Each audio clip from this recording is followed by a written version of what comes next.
சுச்சக்கர வரதாச்சாரியம் சுத்தசத்வ குருத்தமம் ஸ்ரீநிதி ராகவம் வந்தே ஹியபார கருணாகரம் கவிதாஜித கல்லோலி கன்யகா காந்தவக்ஷசே கருணாதி குணாட்யாய கமலாநிதயே நமஹ. ஸ்ரீ சங்கரா தொலைக்காட்சி நேயர்களுக்கு வணக்கம். புன்னகை ராமாயணம் சுந்தர ஸ்பந்தம் 28வது ஸ்லோகத்தை இன்றைய தினம் நாம் காண உள்ளோம்.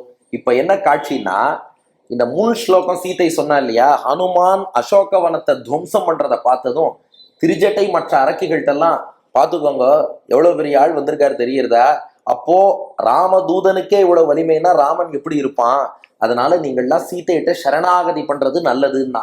சரணாகதி பண்ணலாமா என்று அந்த அரக்கிகளும் ஒரு நொடி யோசிச்சா. இதை போன ஸ்லோகத்துல பார்த்தோம். ஆனா சீதை என்ன பண்ணிட்டாலாம், அதையே சரணாகத்தின்னு ஏத்துனுட்டாலாம். இதனுடைய எக்ஸ்டென்ஷன் எங்க இருக்குன்னா யுத்த காண்டத்துல இருக்கு. அப்போ யுத்த காண்டத்துல இருக்குன்னா அது யுத்த ஸ்பந்தத்துல தானே வரணும்னா, இல்ல, இங்க சுந்தர ஸ்பந்தம் என்பது சீதை ராமன்ட்ட பிளாஷ்பேக்கா சொல்லின்னு வரதுனால இந்த சம்பவத்தோட எக்ஸ்டென்ஷன் வால்மீகி ராமாயணத்தில் யுத்த காண்டத்துல இருந்தாலும் அதனுடைய பேஸ் சுந்தர காண்டத்தில் இருப்பதாலே இத்தோடையே சேர்த்து சொல்ல போறா. அதனால இன்று நாளை நம்ம 2 நாள் பார்க்க உள்ள ஸ்லோகங்கள் 28, 29. இந்த காட்சி ஆக்சுவலா யுத்த காண்டத்துல இருக்கு, அசோகவனத்துல நடைபெற்ற சம்பவம் தான். ஆனா இந்த சம்பவத்தோட எக்ஸ்டென்ஷன்ங்கிறதுனால அதை அப்படியே கொஞ்சம் சேர்த்து சொல்லிடுறாளாம் சீதை. இப்போ 28வது ஸ்லோகம் என்ன காட்சின்னா, இப்போ அரக்கிகள் சரணாகதி பண்ணலாமான்னு நினைச்சா, அதையே சரணாகதியும் சீத்தை ஏத்துட்டா.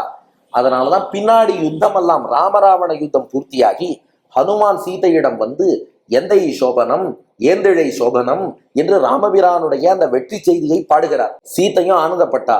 அப்போ ஹனுமான் சொன்னாராம், உங்களை இந்த அரக்கிகள்லாம் அசோகவனத்துல 10 மாதம் ரொம்ப கஷ்டப்படுத்திட்டா, அடியனுக்கு ஒரு அனுமதி தாருங்கள், அத்தனை அரக்கைகளையும் நான் துவம்சம் பண்றேன்னார். அப்ப சீதை சொன்னாலாம், இல்ல, அவளை மன்னிச்சு விட்டுடுன்னா.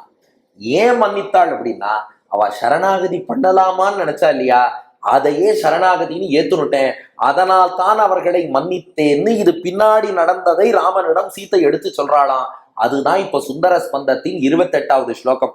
இது யுத்த காண்டத்துல வரணுமேன்னு யோசிக்க வேண்டாம், சுந்தர காண்டத்துலதான் அந்த அரக்கிகள் சரணாகதி பண்ணலாமான்னு யோசிச்சா. அதோடைய எக்ஸ்டென்ஷன்ங்கிறதுனால பிளாஷ்பேக் சொல்லும் போது அதையும் சேர்த்து சொல்லிட்டா சீதை. இப்ப ஸ்லோகத்தை வாங்கோ, முதல்ல சேவிச்சுப்போம். சேவிச்சோம்னா அந்த கான்டெக்ட் என்னன்னு நன்னாவே புரியும். தேனைவாகமஹோ ததோ ஹனுமதஹ தாசாம் வதம் காங்க்ஷதஹ தாசர்வா அபிரக்ஷிதா கைவனோ நைவாப்பராதா ஜனஹ ஸ்வாமின் சாகம் அபி பிரபோ நனுததா ஸ்ரீலக்ஷ்மணஸ்யாந்திகே நாச்சேத்யேவம் அவேத்ய தார ஹிருதயம் சாகூத மந்தஸ்மிதம் என்பது ஸ்லோகம். இப்போ சீதை ராமபிரான்ட்ட சொல்றா, சுவாமி சுந்தரகாண்டம் தான் சொல்லிட்டு இருக்கேன், அதோட சேர்த்து யுத்த காண்ட சம்பவமும் சொல்லிடுறேன், கொஞ்சம் கேட்டுக்கோங்க. ஏன்னா என்ன நீங்க சுந்தரகாண்டம் தான் உபன்யாசம் பண்ண சொன்னேன், இருந்தாலும் 2 சேர்த்து சொல்றது இல்லையா. ஒரு உபன்யாசகரை கூப்பிட்டு ராமாயணம் சொல்லுங்கன்னா ராமாயணம் மட்டும் சொல்ல மாட்டார், கூடவே கிருஷ்ணாவதாரத்துல இருந்து 2 சேர்த்து சொல்ல மாட்டாரா. அதனால சீதை என்ன பண்ணா, உபன்யாசத்துக்கு நடுவுலயே யுத்த காண்டத்திலேருந்து ஒரு 2 ஸ்லோகம் சேர்த்து போட்டா. என்ன சொல்றான்னா, தேனைவாகம் அஹோ ததோ ஹனுமதஹா தாசாம் வதம் காங்க்ஷதஹா. நம்ம ராமராவண யுத்தம் எல்லாம் பூர்த்தியாகி ஹனுமான் என்கிட்ட வெற்றி செய்தி சொல்லும் போது, அப்ப ஹனுமான் என்ன தெரியுமா என்கிட்ட கேட்டான், இந்த அரக்கிகளை எல்லாம் நான் வதம் பண்ணணும், நான் ஒரே ஆளா அத்தனை பேரையும் வதம் பண்ணிடுறேன், ஒரு அனுமதி தாருங்கள்னு கேட்டான். ஆனா நான் என்ன சொன்னேன், தாசர்வா அபிரக்ஷிதா கைவனோ நைவாப்பராதா ஜனஹா. இல்லப்பா, அவளெல்லாம் மன்னிச்சிரு, அவளெல்லாம் எந்த தப்பும் பண்ணல, மேலும் உலகத்துல தப்பு பண்ணாதவான் யார்தாண்டா இருக்கா, இவாதான் ஏதோ புதுசா தப்பு பண்ணிட்டாளா, இவாளை மன்னிச்சுடுன்னு நான் சொன்னேன். நான் சொன்னேன்னா என்ன காரணம்னா, ஏன்னா அதுக்காக லோகத்துல தப்பு பண்ணிட்டு இருக்க எல்லாரையும் மன்னிச்சிடக்கூடாது இல்லையா. ஒரு பழமொழியே ஒண்ணு சொல்லுவா, அப்ரார்த்தித்தோ ந கோபாயேத். அட்லீஸ்ட் அவன் வாயால என்னை காப்பாத்துன்னு ஒரு சின்ன பிரார்த்தனையாவது பண்ணியிருக்கணும். இந்த அரக்கிகள் பண்ணாளான்னா பண்ணலதான், இருந்தாலும் தாயார் கருணையால என்ன பண்ணிட்டாலாம், எங்கிட்ட சரணாகதி பண்ணலாமான்னு யோசிச்சா இல்லையா, அதையே ஒரு பிரார்த்தனையாக நான் ஏற்றுக்கொண்டு அவளுக்கு அனுகிரகம் பண்ணிட்டேன். அதனாலதான் ஹனுமான் வந்து துவம்சம் பண்ணணும், இவாளை அழிக்கணும்னு சொல்லி வதம் பண்ணணும்னு கேட்ட போது அவளை மன்னிச்சுடுன்னு ஹனுமானே கேட்கிறார், தப்பு பண்றவாளை மன்னிக்கலாமான்னார். அப்ப சீதை சொன்னாளா, நைவாப்பராதா ஜனஹா, இந்த உலகத்துல தப்பு பண்ணாதவா யார், எல்லாரும் தானே தப்பு பண்றான்னாலும். சீதை சொன்னாலாம், நானும் தப்பு பண்ணியிருக்கேன், ராமனும் தப்பு பண்ணியிருக்காருனாலும். ஹனுமான் பார்த்தார், நீங்களும் ராமனும் என்ன தப்பு பண்ணேள். சீதை சொல்றா, சுவாமின் சாகம் அபி பிரபோ நனுததா ஸ்ரீ லக்ஷ்மணஸ்ய அந்திகே. நான் லக்ஷ்மணன்ட்டு அபச்சாரப்படலையா, ராமனை மான் பின்னாடி அனுப்பினா அடுத்து ராமனுக்கு ஆபத்துன்னு நினைச்சு லக்ஷ்மணனை கூட போக சொன்னா, இல்ல அண்ணாவுக்கு ஒன்றும் ஆகாது போமாட்டேன்னு நான் லக்ஷ்மணன். சீத்தை சொல்றா, நான் லக்ஷ்மணனை பார்த்து சுடுசொல் பேசி என்னை அபகரிக்கத்தான் நிக்கிறியான்னு கேட்டேனா இல்லையா? இதுக்குத்தான் பரதன் உன்னை அனுப்பினானான்னு வேற கேட்டேனா இல்லையா? அப்ப நான் லக்ஷ்மணனை பார்த்து பேசினேனே, அது நான் பண்ண தப்பு இல்லையா? ஹனுமான் அடுத்த கேள்வி கேட்டாராம், ராமன் என்ன தப்பு பண்ணாரு? ஏன்னா சீத்தை சொல்லியிருக்கா நானும் தப்பு பண்ணியிருக்கேன், ராமரும் தப்பு பண்ணியிருக்காருன்னா. ராமன் என்ன தப்பு பண்ணார்? சீத்தை சொன்னா, நான் தான் மான் பின்னாடி போக சொல்றேன்னா அவரும் மான் பின்னாடி போனாரா இல்லையா? அது அவர் பண்ண தப்பு. நானும் தப்பு பண்ணியிருக்கேன், ராமரும் தப்பு பண்ணியிருக்கார், ஹனுமானே நீயும் தப்பு பண்ணியிருக்கேன் நான் சீத்தை. இவர் பார்த்தார், நான் என்ன தப்பு பண்ணேன்னு கேட்டார். நாங்க 2 பேரும் என்ன தப்பு பண்ணோங்கிறத இவ்வளவு நேரம் கேட்டுட்டு இருந்தியே, அதுதான்டா நீ பண்ண தப்புன்னா. ஏன்னா அடுத்தவர் என்ன தப்பு பண்றாருங்கிறத பத்தி நாம வம்பு பேசினாலோ இன்னொருத்தரை சொல்ல சொல்லி கேட்டாலோ அந்த தப்பு பண்ணினா என்ன பாபம் வருமோ அது ஃப்ரீயா தப்பே பண்ணாம தானே வந்து நம்மள சேர்ந்துருமா. இதை கேட்டா நாளையிலேருந்து இந்த ஃபேஸ்புக்கு வாட்ஸ்அப் எல்லாம் பாக்குறத குறைச்சிப்போம். ஏன்னா அவன் என்ன பண்றான்னா, எங்க யார் என்ன தப்பு பண்ணினார் அதை மட்டும் கரெக்டா எடுத்து போடுறா பாருங்க, நல்லதே போடணுங்கிற எண்ணம் வரமாட்டேங்கிறது. அப்போ இதெல்லாம் இந்த யார் யார் என்னென்ன தப்புன்னு பேசிட்டு இருந்தா அது பண்ணா என்ன பாப்போமோ அதுல ஈக்குவல் ஷேர் நமக்கு வந்துருமா. அதனால சீத்தை சொன்னாலும் எல்லாரும் தப்பு பண்ணியிருக்காடா, இவாளை மட்டும் ஏன் தப்பு பண்ணான்னு சொல்லணும், மன்னிச்சு விட்டுடுன்னு நான் சொன்னேன். சீத்தை சொல்றா, அது ஏதோ என்னுடைய குணம்னு எல்லாரும் கொண்டாடுறா, நான்லாம் ஒன்றும் பெருசா பண்ணல, அவ சரணாகதி பண்ணலாமான்னு நினைச்சா அந்த நினைவுக்காகத்தான் காத்தேன்னு. அதாவது இது சீத்தையின் கருணை தான், ஆனா தன் வாயால தன் கருணைய தாயார் சொல்லிக்க மாட்டா இல்லையா? அதனால என்ன சொல்லிட்டா, அதுக்கும் ஹனுமானுடைய பிரபாவம் தான் ஒரு வகையில காரணம். சீத்தை எப்படி லிங்க் பண்ணிட்டு போறான்னா, இந்த அரக்கிகளை ஹனுமான் கொல்லணும்னார், நான் மன்னிச்சுடுன்னு. நான் மன்னிச்சுடுன்னு சொன்னதுக்கு காரணம் என்ன?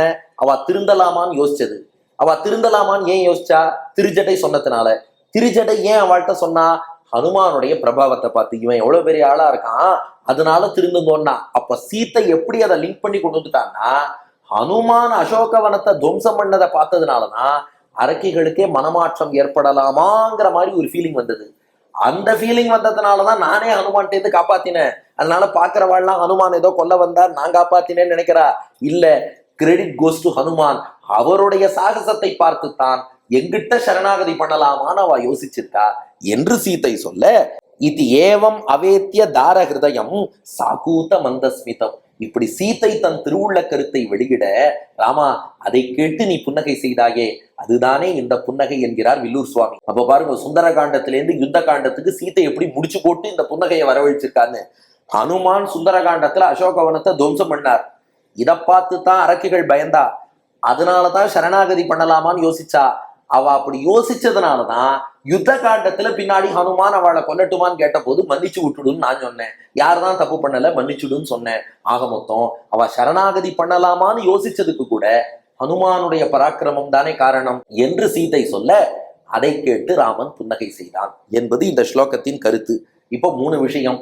இங்கே ராமனுடைய புன்னகைக்கான காரணம் என்னன்னா, சீத்தையின் கருணையை நினைச்சுதான் புன்னகை செய்தானோ. ஏன்னா அந்த அரக்கிகளை காக்க வேண்டும்ங்கிற அவசியம் சீத்தைக்கு கிடையவே கிடையாது, ஆனாலும் காப்பாத்தினா. அதுக்கும் ஹனுமானுடைய பிரபாவம் காரணம்னு அங்க அட்ரிபியூட் பண்ணா இல்லையா? என்ன புத்தி சாதுரியம், என்ன கருணை. தாயார்னா தாயார் தான், அவ கருணை தனக்கே வராதுன்னு நினைச்சு ராமன் புன்னகை செய்தான். இது புன்னகைக்கான காரணம். 2, இந்த புன்னகை மூலம் ஹனுமானுடைய எந்த மங்கள குணத்தை புரிஞ்சுக்கிறோம்னா, போன ஸ்லோகத்துல பார்த்த அதே குணம்தான். அவருடைய பிரபாவத்தை பார்த்தால் யாருக்கா இருந்தாலும் பக்தி வரும். அதனாலதான் குழந்தைகள்னா ராமனை பத்தி கேட்கிறாளோ இல்லையோ ஹனுமானை பத்தி கேட்பா. ஏன்னா அவருடைய அந்த சாகசங்களை பார்க்கும்போது அவர் அருள் கிடைச்சா நாமும் 2 பண்ணலாமேன்னு தோணும். அப்படியே மனசுக்குள்ள ராம பக்தியை விதைத்து விடுவார். அப்ப யாரா இருந்தாலும் அவளை பெருமாள் தாயாருடைய அருளுக்கு பாத்திரமாக ஆக்குபவர் ஹனுமான். அப்ப இன்னைக்கு சீதாராமர் கட்டாட்சம் நமக்கு கிடைக்கணும்னா முதல்ல ஹனுமான் கட்டாட்சம் கிடைக்கணும்.